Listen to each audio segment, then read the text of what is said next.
Good afternoon, welcome to Policy Exchange. My name's Dean Godson.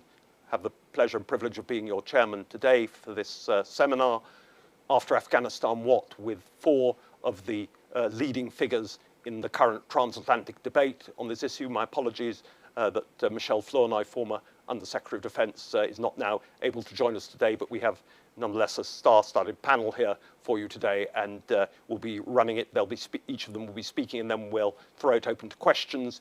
Usual format, please stick up your electronic hand if you want to ask a question.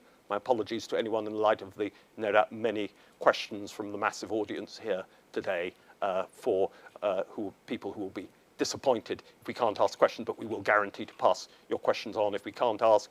As I say, no usual house rule, no question too outrageous. If I don't know, you just have to state your name and organisation first. So delighted to be able to hand over to our first panellist, Lord Sedwill, previously UK National Security Advisor, Cabinet Secretary, but also, more importantly for this purpose today, Ambassador in Afghanistan, Senior NATO Rep in Afghanistan, and then also for Afghanistan, Pakistan, and chunks of the wider region. Always a pleasure to have you on our platform, Mark. Look forward to hearing what you have to say. Well, Dean, thank you very much. Thanks for including me in a very distinguished panel today, and great to be on in this discussion with friends and colleagues, George Robertson, HR McMaster, and Tom Tugendhat. And a real shame Michele couldn't join us because she would have real insights. I used to see her a lot when she was the Under-Secretary and I was in Afghanistan. I really wanted to make 4 points to start with. I mean, the first is that it would be tempting to spend the next hour in retrospective analysis of this decision. This is, in my view, a bad policy, badly implemented. It is an act of strategic self-harm, and it was not inevitable that either this decision had to be taken or indeed it had to be implemented in the way that it was. And had either of those things been different, then I think we might have faced a very different outcome. And we can discuss that further during the panel if that's the focus of the discussion. I think we also have to accept the impact of this, not just on Afghanistan and potentially stability in the region. HR has spoken very eloquently in other interviews about the risk of terrorism and drugs re-emerging in that country from the overall jihadist movement, of which the Taliban have always been a part. But we also have to recognise that there is the inspirational effect. We defeated ISIS, and that has undoubtedly quietened some of the extremism and terrorism that was inspired by the creation of the Islamic State, the so-called Islamic State. The Taliban's victory in Afghanistan will undoubtedly fuel extremism and terrorism worldwide, whether or not it is directed from there. And so the security threats have undoubtedly gone up. And of course, the wider geopolitical consequences are obvious.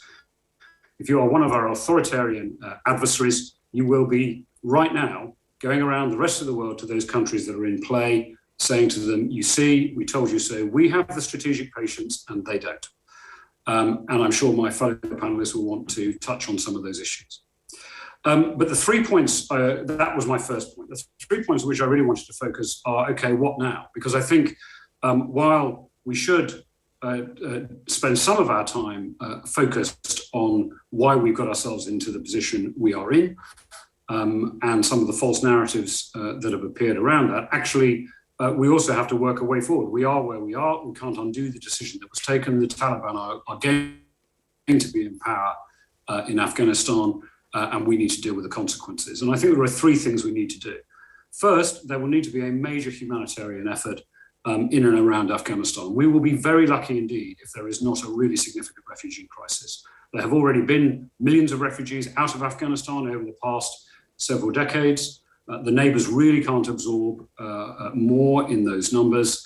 And unless the Taliban really mean what they say and can really demonstrate that they're going to run an inclusive and wholly different government to the kind of government that they have run in the past and with which they have inspired their followers, then there is going to be a really significant refugee flow. And so far, Western governments in particular have not really responded well to that. We've had the tactical effective success of the evacuation operation. but that can't and shouldn't conceal that overall we do not yet have a coherent policy and plan in place to deal with refugee flows out of Afghanistan, including, as Tom himself might want to mention, because he and I have been talking about this, some of those who actually worked for us but who have not yet didn't manage to get themselves into that first phase of the evacuation operation. So we need a second phase of that to help people who worked for and with us and who are particularly vulnerable. But those are relatively small numbers. We will need a much bigger operation to deal with the broader potential problem of refugees, most of whom will not come to the West, but will be in neighbouring countries, and they deserve a better future, an alternative to life under the Taliban or life in a refugee camp. Second, we need, with some of our adversaries, let's not forget that we do have interests in common, to put in place a regime around Afghanistan that of incentives and potential sanctions that deals with the threats of terrorism, extremism, drugs, etc., that could emerge from that country. That's in everyone's interests. And the Security Council, the UN Security Council, is probably the place for that. But of course, there will have to be an awful lot of conversations in advance to put the right package of positive and negative incentives in place to try and ensure that Afghanistan does not become a source of those threats to our national security, whilst at the same time, of course, dealing with that inspired threat that I mentioned earlier on.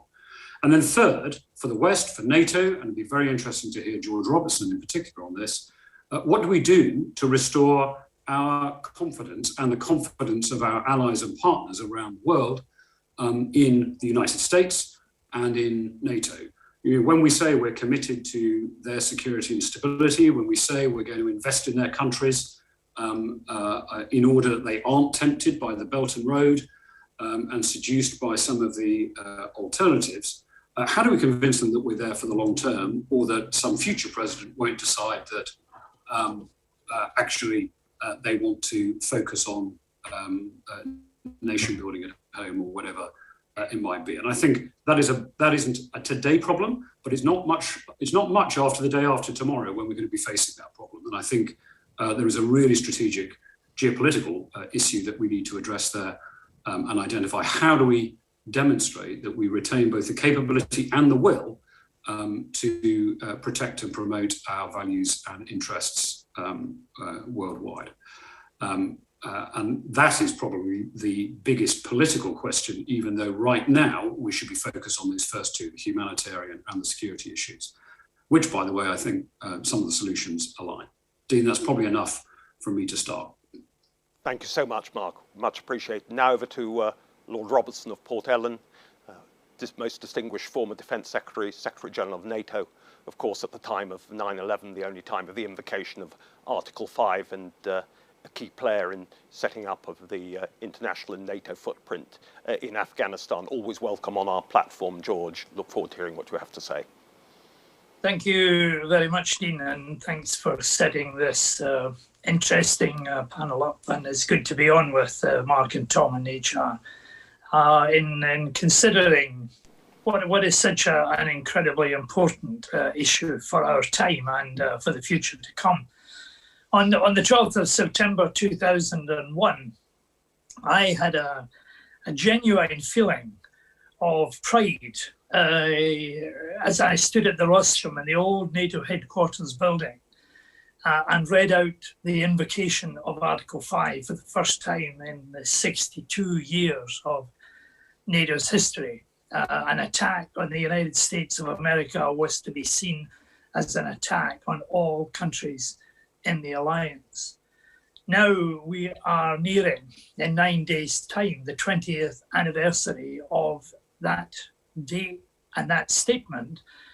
And I have to say that my sense of pride has been replaced by shame, by dismay, and with a lot of sadness, inevitable sadness. In Afghanistan, which followed on from Article 5, so much has been achieved by so many people at so much human and financial cause over such a long time, and into so many aspects of Afghan life, that all of it, I fear, has now been placed in jeopardy by what can only be described as a hasty, crassly handled surrender.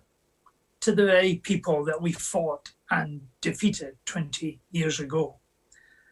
NATO and the West, whatever we like to think, have been weakened. That remarkable solidarity of 20 years ago has been damaged, and the mighty United States of America has been humiliated.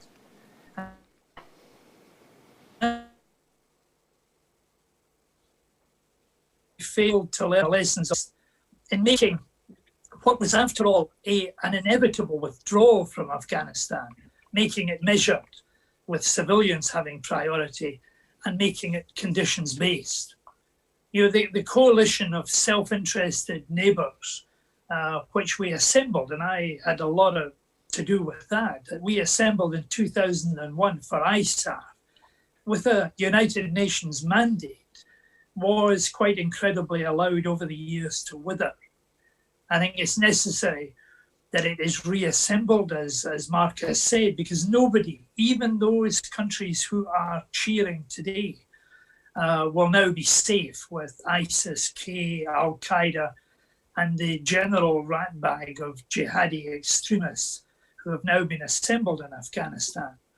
You know, the tentacles of radical jihad will not stay in just one country. And I think that we have to do a number of other things as well, looking to the future. First of all, as Mark has said, and I repeat, we need to get out the vulnerable people who have been left stranded in Afghanistan and look after them after they come out. Secondly, we need to innovate the United Nations and the Security Council to keep the pressure on the Taliban, who we have to speak to and with whom we have got to negotiate in order that they deliver on the promises that they are making at the present moment. Thirdly, we need, again, I repeat what Mark has said, to boost humanitarian aid to the struggling Afghan people, but at the same time not boosting the Taliban, and that needs to be done as a matter of some urgency. Fourthly, the International Criminal Court has got to be mobilized and must directly warn those who violate international humanitarian law that they will be personally held accountable for it. Fifthly, NATO and indeed the European Union have got to look now very, very seriously at the security world post-Afghanistan. It is a fact, and this applied during the Trump administration as well as this one now. We cannot any longer rely on the American umbrella being there in all situations at all times. And therefore, a much more serious approach has now got to be taken to the idea of alliance solidarity and the European role within it if we're going to keep our people safe. And my sixth point is we must learn the lessons of this 20-year mission. And the main lesson is this: if you will an intervention for a just and good cause, then make sure you mean to win it. And that is at home as well as on the battlefield, to set out to achieve what you set out to do. There has to be a genuine, worked on sense of purpose. A lukewarm and half-hearted commitment at home, which sadly became the hallmark of this campaign, will assuredly sabotage all the bravery and all the skill and all the professionalism of those that we deploy to the sharp end. And you don't need a long, drawn-out inquiry to come to that self-evident conclusion. Let me leave it at that. Thank you very much, Lord. Thank you for that customary, crisp, admirable presentation. Now go over to Tom Tugendhat MP, Chair of the Commons Foreign Affairs Select Committee. Always welcome here, Tom, and of course your own thought leadership on lawfare issues round your Fog of Law and Clearing Fog of Law publication for us was partly stimulated by the lessons you yourself had learned in the battlefields of Afghanistan and the pressures which UK servicemen and women came under there. So thank you for coming today. Look forward to hearing what you have to say.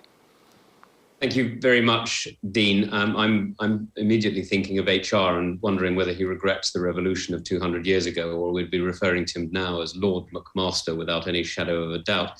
I'm very lucky to be following on from two noble lords, in fact, three, including you, Dean, on this question for the very simple reason that so many areas have been covered that I don't need to touch on, and I can pretend that I would have thought of them even though they are new to me and brilliantly put.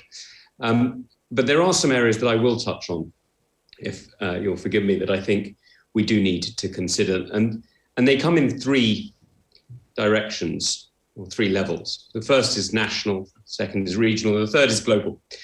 And if I may, this is not the end. There was a tweet out by an American congresswoman the other day saying the end of wars is a good thing. The reality, of course, is this isn't the end of a war. This is a change of nature, a change of style, a change of combatants, perhaps even, but it's not the end. Because what we've just seen is we've seen a group who was assembled for one purpose and could only really hold together for a single purpose, achieve its aim, not by a wicket or two, but by an entire innings. And in doing so, it has now got the hubris of many others in ignoring its partners, those who created it, those who supported it, those who enabled it.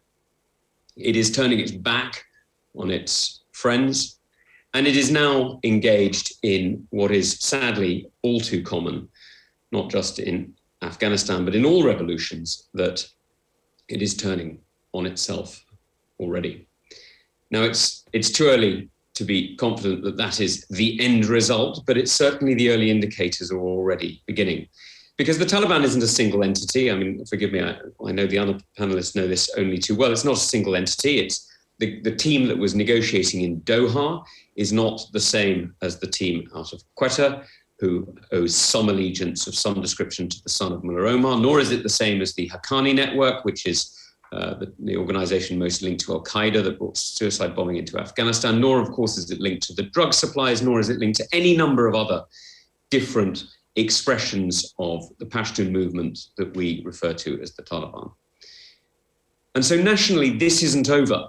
This is only the beginning of a new stage of chaos.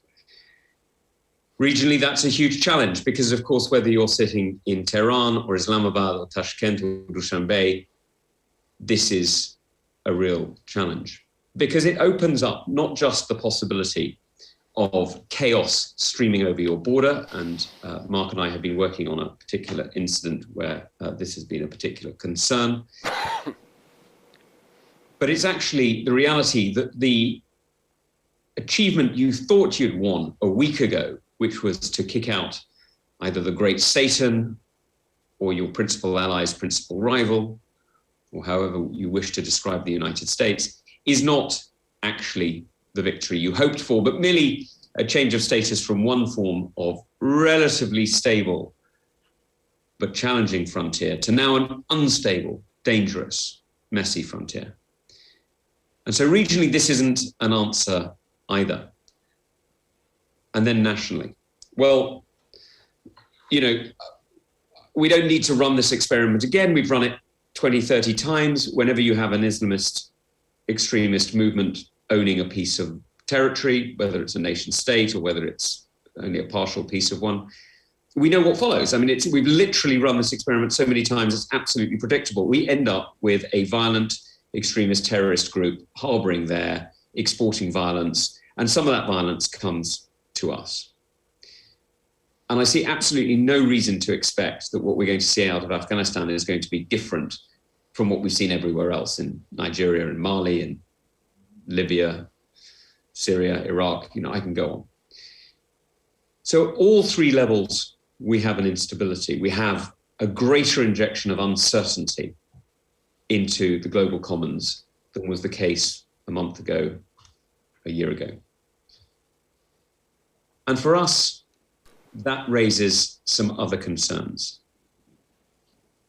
Because that instability is going to likely lead to two things. The first is the rise of terrorism, which I've touched upon, so likely to see some form of violence, terrorist violence in Xinjiang province, for example. In China, likely to see some form of spread of violence, Islamist terrorism into places like Chechnya as the inspiration is drawn upon, likely to see some form of inspiration for Shabab or indeed for Al-Qaeda in the Islamic Maghreb and indeed many other movements around the world. But perhaps the most important element of the chaos that I think we are possibly going to see, and we need to work extremely hard to avoid, is the chaos of confusion that can lead to real conflict. Because there are two readings of what's gone on in Afghanistan, and Beijing and Washington have directly the opposite interpretation. Washington's argument, and I don't know how many of you have heard it put quite formally, but Washington's argument is basically this was a tactical withdrawal in order to focus on the main effort, the technological challenge with China, and of course, the Chinese expansion in Southeast Asia and picking up of allies. China's interpretation is quite different. This is the absence of strategic patience, this is failure, this is retreat. There is a possibility that China reads this weakness and decides that this is now, therefore, the moment at which it can flex its muscles. And the US, feeling that otherwise it will look weak, will feel that it has to respond. There is also, of course, the possibility that the US, feeling that it has to demonstrate that this isn't a moment of weakness, will seek to invest greater efforts into alliances, which China will read as aggression. So this is one of those moments where, as is so often the case, it's not the balance of power that triggers conflict. It's the imbalance of power. It's the moment when parties have a different perception of each other's strength and weakness that conflict is likely to arise. And at a moment like this, there is the strong possibility that that's exactly what we're going to see. So I am very concerned about what has just happened in Afghanistan. I'm very concerned, not just for the sacrifice of our efforts and that of so many of our partners, but for the instability that this injects into the global commons and to the dangers this poses to the British people. Thank you, Tom. Very much appreciated. Now, my great pleasure to go over to our last panelist, Lieutenant General H R McMaster, distinguished soldier scholar, and of course, former National Security Advisor, HR. Thank you for your friendship to us and insights through the years. You are chronologically the Victor Ludorum in terms of distance traveled today, because you're up there at 6:30 a.m. in California. So we're deeply appreciative both of your presence, your insights, and of your early rise today. So thank you. Always, of course, welcome here, and look forward to hearing what you have to say. Hey, well, Dean, thank you. Thanks for the privilege of being with you, and thanks for what Policy Exchange does. You're such a voice of clarity and honesty in the area of foreign policy and international security, and what a privilege it is to be here with George, Mark, and Tom. I agree with all of your comments, and I think that what's most important at this stage is, heck, we have to stop pretending, right? And what's astonishing, what should be astonishing to us, is really the heights of hypocrisy that we have reached when we announce withdrawal on a timeline that we know is going to leave behind our own citizens, let alone those who assisted us, and in the same speech, and also to thrust Afghanistan into hell, to talk about how human rights are foundational to our policy. I mean, I think we've lost our ability to be serious people in large measure because leadership has become performative and is disconnected really from reality in the world. So I'd like to just talk about some areas in which we ought to just stop pretending. Let's stop pretending that this was inevitable. It was not inevitable, because actually what we did is we set conditions for the collapse of the Afghan government and Afghan security forces with a series of psychological blows we delivered to them, beginning with not having the Afghan government involved in the negotiations, not insisting on a ceasefire, demanding that the Afghans release, 5,000 of some of the most heinous people on earth who immediately went back to terrorizing the Afghan people, and then really being loud and clear about our determination to withdraw all support from those security forces.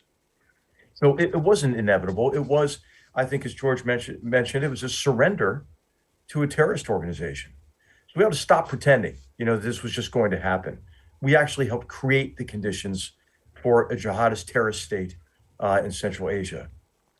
The second is, let's stop pretending, right, that the Taliban, and many of you have commented on this, are separate from these other jihadist terrorist entities. They're utterly intertwined through the Haqqani network and Siraj Haqqani, who was the security commander of the Taliban and in Kabul. When we saw the images of these well-equipped soldiers, fighters, terrorists taking over Kabul airport, that's Brigade 313. That is an Al-Qaeda brigade by heritage that fought as part of the Taliban. And they were equipped by the ISI with donations from the Gulf states, right? This didn't just happen. This wasn't some sort of rural movement that came into power in Afghanistan. Let's stop pretending that we can partner with the Taliban. It turned my stomach when I heard a U.S. military commander say, well, we're partnering with the Taliban.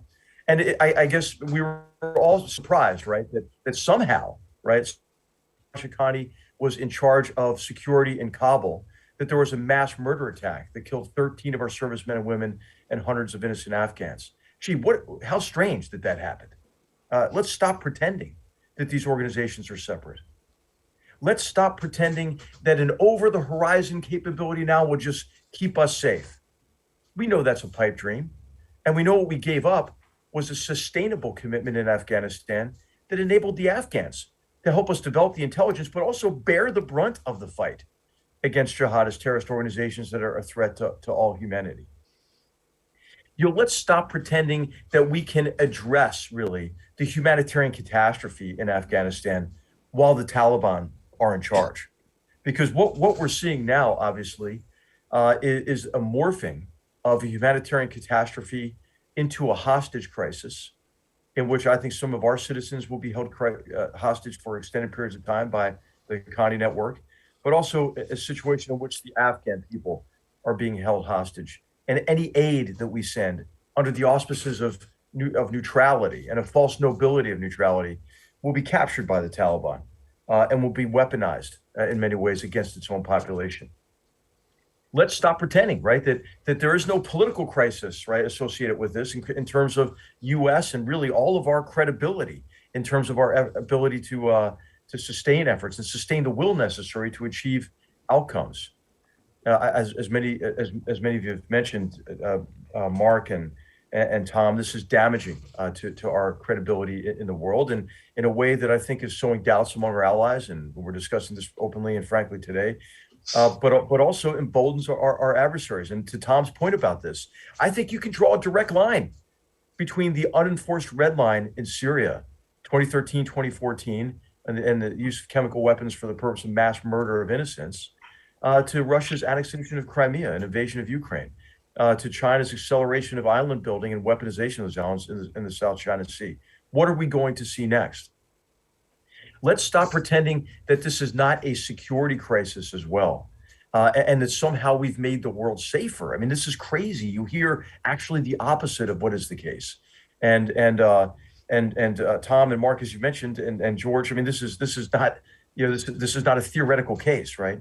We know that when jihadist terrorists think they're winning, when they establish a safe haven and support base, that they become orders of magnitude more dangerous. And of course, the most recent case of this is just a few years ago, which is the declaration of that war being over, when then Vice President Biden called President Obama and said, "Thank you for allowing me to end this goddamn war," in December of 2011. And of course, we were back in Iraq fighting fighting ISIS, and a terrorist organization that took control of territory the size of Britain, immediately recruited 30,000 fighters to its cause, and became the most destructive terrorist organization in history, planning, conducting, inspiring attacks, over 200 external attacks. So let's stop pretending that this Taliban, they're going to be more benign, right? They got a lot better at PR, and we helped them by opening up this Taliban political commission, which I was always against and thought was not only a colossal waste of time, but actually a propaganda boon to them, that they're going to share power, right? Or they'll be less abusive. I mean, what does that mean, sharing power? That they're going to have these stooges of Hamid Karzai and Abdullah, who are essentially under arrest in Kabul as part of a coalition government, which they might announce in the next couple of days. And what is the more benign Taliban? Is that mass executions every other Saturday in the soccer stadium? Is that every other girls' school bulldozed? And I think finally we have to stop pretending that Pakistan is a partner. Pakistan has been acting as an enemy nation against us by organizing, training, and equipping these forces, and by continuing to use jihadist terrorist organizations as an arm of their foreign policy. And they ought to be forced to make a choice, right? To either stop, to go after these groups less selectively, or to suffer economic and diplomatic isolation. I mean, I think they should be on a path based on their behavior to be a pariah state with a single state-sponsored China. And you know what that looks like to me? That looks like North Korea, So is that what they want their future to be? And of course, it would be a danger to the world for many reasons, including the size of the population, but also because they have nuclear weapons. And then finally, I think we have to stop pretending that lost wars have no consequences overall. And I think that this should be a wake up to us. Americans don't like losing. The old Donald Trump saying you're going to get tired of winning. I think Americans now should get tired of losing, and we need to enter into a period of introspection in which we can restore our confidence and muster the will for a sustained and reasoned approach to national security and to foreign policy. Thank you. Thank you, and thank you for a customarily brilliant presentation, General McMaster. I also should add, I recall with fondness the first time we spoke, of course, when you were there in Afghanistan dealing with the anti-corruption aspects of the US and the NATO operations there, and the astonishing quality of your insight there remains with me to this day, so thank you again. We're going to throw it open now to questions, substantial number. I see first question from Air Marshal Edward Stringer, outgoing head of Defence Academy. Air Marshal Stringer, can you hear me? I can, Dean, and thank you very much. And joint force development. Over the 15 years I was involved in Afghanistan, including serving there are a few things that I won't fully rehearse. I'm sure the panel will recognise. I saw disconnects across our government approach. I saw disconnects even within the military and the services, and I saw people using Afghanistan as a canvas on which to paint their own agendas ahead of necessarily doing the right thing for the Afghan campaign and for Afghans. And it's one of those secret conversations that's been had over the last couple of decades. So I wondered, given Mark Sedwill's introduction of fusion doctrine, and what Lord Robertson spoke about when he talked about going into this with a determined sense of purpose, whether the panel believe that we have the machinery of government to pull together the sort of consolidated approach with the departmental sacrifices that might have to be made to show that resolve, and then how one would then translate that into an international approach.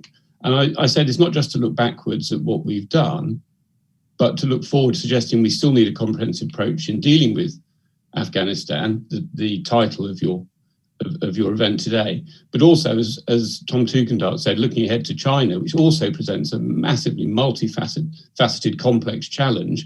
We will need that machinery of government to deal comprehensively with China too, both nationally and internationally. I wondered whether the panel think we do have the necessary machinery to pull together such a comprehensive, consolidated approach. Thank you. Edward, is your question, it's directed towards Lord Sedwill and Lord Robertson in the first instance, is that correct? Do I pick you up correctly? Air Marshal Stringer. Yes, but if the others come in, I'm sure they've all got an interest, especially HR McMaster, with the international perspective and given what is being assumed to be the new or revisited US position. Lord Sedwill, and then in order of in which the panelists appeared. Thank you, Dean, and thanks, Ed, for the question. I think the short answer to your question is yes. The systems and structures are there. We know how to do this. Sorry, just if you could repeat yourself, you fuzzed out 1 second. The systems are, you were saying? Sorry, Dean. You just fuzzed out for a second. You were saying the systems are, and then it cut out. Maybe others were able to hear, I wasn't, so I'm just assuming.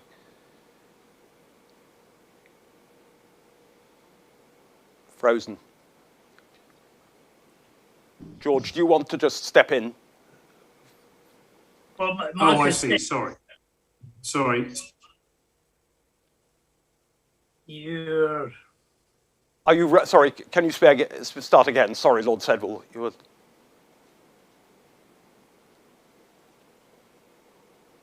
Yeah, can you hear me now? We hear you now, Sorry. yeah. I'm down, I think the connection went down a bit.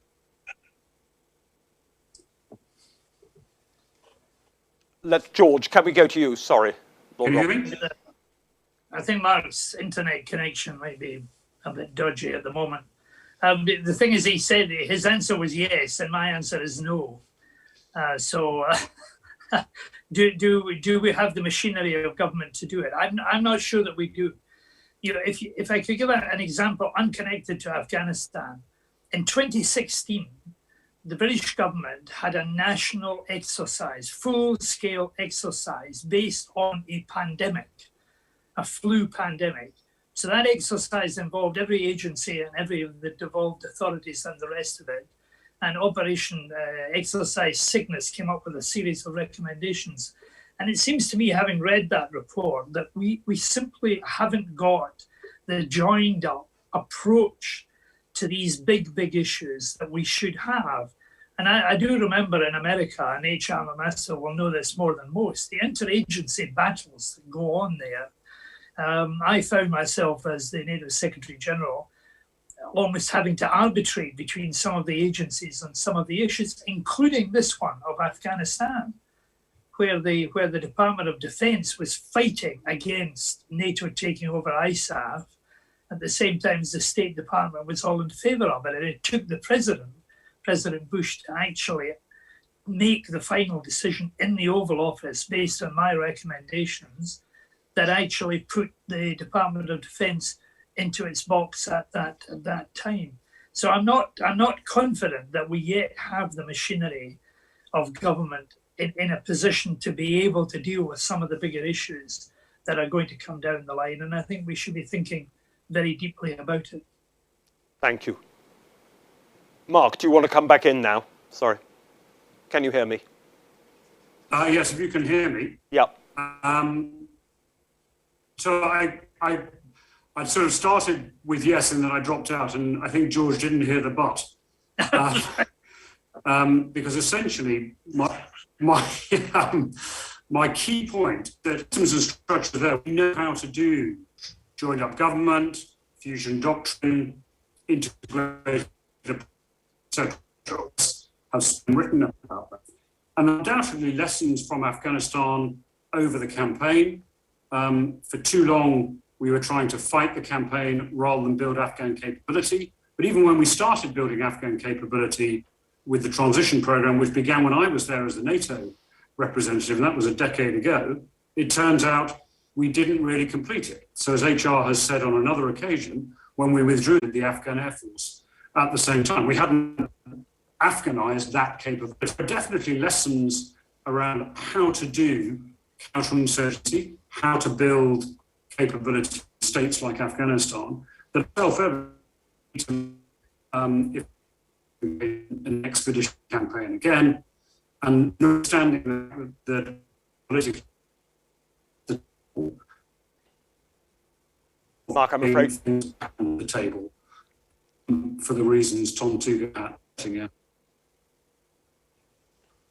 Thank you. Mark, I'm afraid it's slightly frozen. What we don't have is the drive. And this is something that leaves me concerned, because the reality is defeat is not inevitable.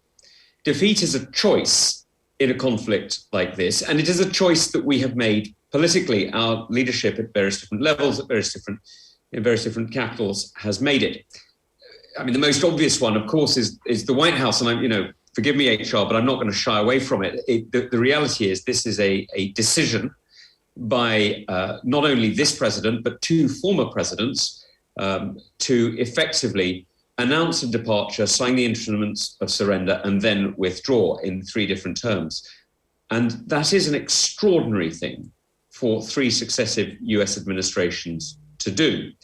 And so on one level, the reality is that this is a staggering moment in the sense that the structures there, we chose to use them for exactly the reverse effect. But let's not pretend this is just an American failure, though. because the reality is this was a NATO operation, as George has quite rightly pointed out.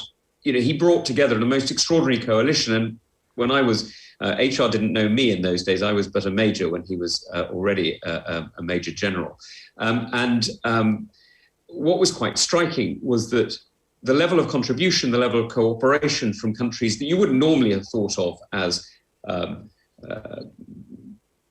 expeditionary forces, I won't list them, but you'll know who I mean, was really quite remarkable.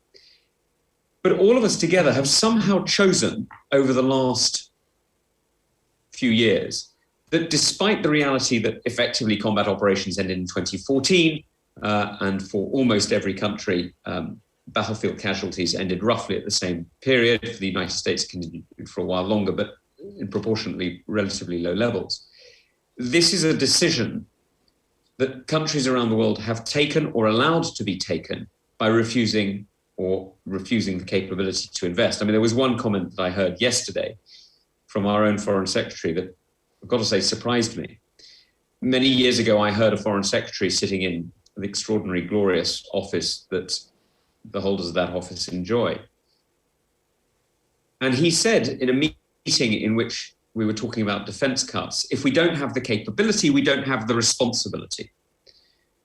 Now, I think that is an extremely negative way of looking at the importance of Western leadership in a globalized world. And to hear it repeated yesterday, or agreed with yesterday, by our own Foreign Secretary, I think was extremely sorry.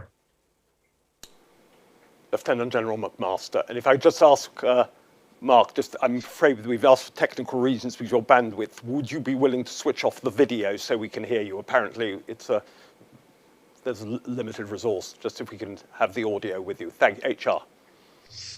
Well, I'm very sorry that we just lost the most telegenic member of our panel. Not a high bar.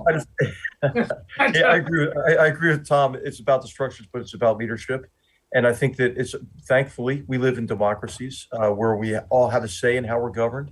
And I think this is an opportunity for our citizens to demand better from our elected leaders. And in particular, to end this, sort of self-delusion, I think, that has led to self-defeat in Afghanistan. The problem, though, I think in both of our countries is that there is a neo-isolationist movement afoot, I think, that has concluded, many of the people have concluded that we have wasted our efforts abroad and that these are futile endeavors, and therefore our disengagement from complex challenges abroad is an unmitigated good.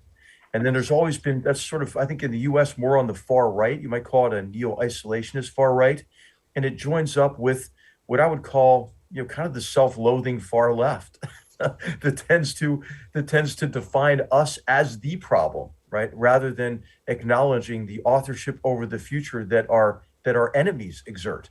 So I think that the way for us out of this is with better structures and procedures and so forth. But what can overcome even the worst bureaucratic structure we know is effective, determined leadership. And I think that's it's past time for our citizens to demand better. Thank you. Baroness Faulkner, can you hear me?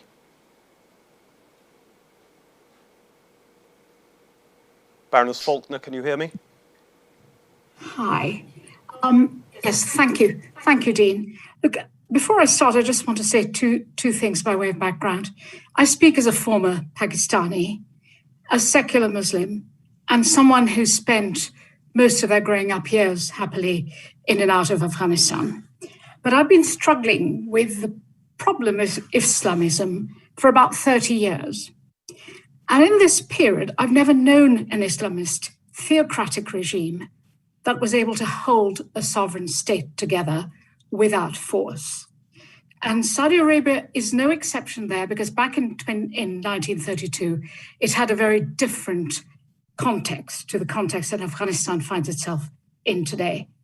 So my point is that instead of our pusillanimous words about humanitarian crisis and helping people get out, and we've got to recognize that you can't get 40 million people out, and that eventually Afghans are going to, not have to, but will of themselves, as Massoud is doing in the Panjshir Valley, start standing up for their rights because they've got nowhere else to go. And my question to the panel is simply, because I firmly believe that we will have to go back in, because there will be implications for Pakistan. I so agree with General McMaster and Tom Tugendhat about Pakistan and its role in this matter, the ICI particularly. Pakistan, this problem will spread to Pakistan. Pakistan is not able to contain Islamism today, and it won't be able to do so as Afghanistan becomes more Islamist. So we'll have to go in and sort out that problem. How long does the panel think it'll take? And do they agree with me that we will have to go back in some form or another? Can you? Yeah, let me give it a shot. Is that clear? Yeah. Good. If it breaks up, I'll switch the video off. I agree with that. And I think longer term, we need to think, as we did during the Cold War, of what is our what are the programs we're going to put in place to try and encourage internal change in countries that are authoritarian and repressive. We know repressive regimes can exist for a very long time, even in countries where they're not economically successful. Of course, those that are economically successful have a much better chance of enduring. But even in countries where they aren't, they can endure for a very long time, certainly several generations. But during the Cold War, we did manage to encourage movements within communist countries to try to create internal pressure for change, try to create internal pressures to improve the conditions of the people. And I think we need to think about that, not just in Afghanistan, but elsewhere too. And I think you're also absolutely right to point to the risks to Pakistan. One of the frustrations of my entire period in dealing with this issue Can you switch? was, and I guess other colleagues on this panel have had the same, is talking to success. You're fuzzing out, Mark. I'm afraid we may have to lose your video. The army staff in Pakistan, pointing out to them that the risks the risk of the spillback into Pakistan of a sort of Talibanized Pashtun belt, and of course that border runs right down the middle of it, are acute. And Pakistani military chiefs tend to focus all of their attention on India, but they do need to focus their attention on internal security as well. And for some reason, they always concluded that they could somehow keep the lid on that, and that a Talibanized, radicalized, or unstable Afghanistan was a better bet than one that might be aligned with India. But that strategic calculus in Pakistan is going to have to shift. Thank you. George. Can I just say that, whenever I went to the Balkans in my NATO days, I always took Al Jazeera television with me. And I always did interviews with the background of the Balkans and reminding people that NATO didn't fire a shot in anger, for the first 50 years of its existence, until 1985, when NATO started firing shots in anger in order to protect Muslims in Bosnia. And then in 1999, went into action to save Muslims in Kosovo. And then in 2001 to help the Albanian Muslim population in what is now North Macedonia. We went into Afghanistan to save the ordinary people, the ordinary Muslim people of Afghanistan from a terrorist regime. And indeed, we went into Iraq against Saddam Hussein, who only pretended to be a Muslim. So, the idea that the West is anti-Muslim is something that we need to confront and deal with. And as Mark said, during the Cold War, we had huge information campaigns going on in order to get our side of the story over. We do so little of that today in relation to the international jihadi organizations that are taking place. And we need to get our act together and get the message of democracy over to people who at the moment are suffering under these authoritarian regimes with a completely false narrative against us. Thank you. Tom. Look, I think Baroness Faulkner's point was absolutely right. The danger is that we will find ourselves back in some way, because what we're looking at fundamentally is two forces now challenging the peaceful agreement that we, broadly speaking, came to in 1945 and was then seen as victorious in sort of 1991 with the end of the Cold War. And that peaceful agreement was, broadly speaking, what we call liberal democracy or the international rules-based system or whatever you want to call it. It's now fundamentally challenged by two forces. We all focus on China and state capitalism or Chinese communism, or whatever you wish to call it, but this form of authoritarian, central, state-backed economic potency. But there is a second one that we keep ignoring that is just as real a threat and increasingly growing, and that's transnational ideological movements, of which the most potent today is radical Islam. Radical Islam is not a challenge because of the theology, although the theology is barbaric and brutal, and Baroness Faulkner doesn't need me to tell her that the evidence of this is sadly written in the graves around the world and in the deserts where we see sadly so many have been killed. But it's a fundamental challenge because what it's trying to do is undermine the very order in which nation states operate, the very understanding of the principle of legitimacy within state boundaries. In fact, it's trying to undermine the Westphalian principle where princes can govern themselves. So this is a very fundamental challenge to our system. And if you wish to see how that challenge is written, that's why expansionist terrorist movements in the West enjoy the support of the Islamist movements. That's why we see this global jihad being spoken about, because what they're talking about is a direct undermining of the nation state as the concept, not just as a reality. So I think this is something that we are going to live with much more fundamentally in coming years. And our early attempt to close it down, to smash it, which we saw in Afghanistan and which we saw in various other parts of the Middle East, has clearly taken a reverse, quite a serious reverse. And we're now seeing that ideology being boosted in countries around the world, including, of course, notably the Horn of Africa and the Islamic Maghreb. Thank you. Lieutenant General McMaster. I think it's important to note, in addition to these great comments, is that these enemies of all civilized people engage in child abuse on an industrial scale. And this is why it's impossible to provide humanitarian assistance when, in effect, a population is held hostage by an Islamist government like the Taliban. And we know what they do in madrasas in Pakistan, in areas that they control, is they recruit adolescents to their cause. They put them into brainwashing camps, essentially, and then systematically teach them, because they try to perpetuate ignorance, and then they teach them to hate, and they use hatred to justify violence against innocents.